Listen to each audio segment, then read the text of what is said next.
We knew it was a pretty bad, rough situation, and we didn't know if he was going to make it or not. Sam was a baby that came to us from an outside hospital. He had had a very difficult delivery. He had developed a liver laceration. We didn't find out until later that evening that he had had CPR already that day, that he had actually needed to be resuscitated. And at roughly 3 o'clock in the morning, they gave us a call that they were transferring him to Children's Hospital because they couldn't stabilize him. They made it very clear that it was a real possibility that he wasn't going to make it. When he went in for his first surgery, it wasn't even an option. It was the only option to save him. And they weren't even sure it was going to work. The liver was bleeding a lot, and newborns' bleeding problems are a big issue.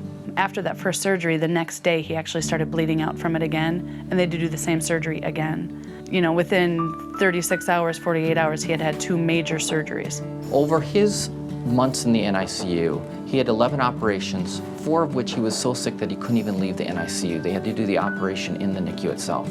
They were trying to treat it medically and it wasn't working. At that point, we actually had another pastor come in and he had his last rites. We knew it was bad because there were probably, I'd say, almost 20 people in the room. There were 2 nurses at least. There was a respiratory therapist, pediatric anesthesiologist, 4 surgeons alone, but there's surgical nurses. So all of those people helped with not just that first day, but really the first couple of weeks after his first surgery.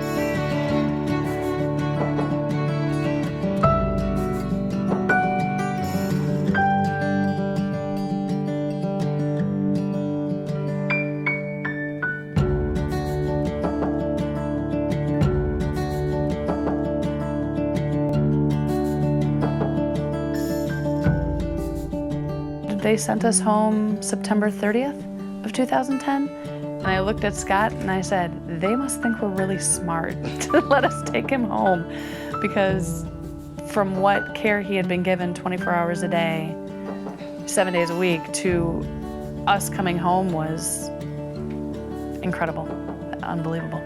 He was exceptionally resilient. He went through a lot, but he always came through. Children's Hospital saved Sam's life. But if we didn't have Children's, Sam would not be here to this day. I don't think there's any other hospital in the state of Wisconsin that could have treated Sam and that Sam would have been a survivor. The fact that Children's Hospital is 20 minutes from our house and right in our backyard clearly saved his life, and clearly is the reason we have 2 sons instead of 1, without question.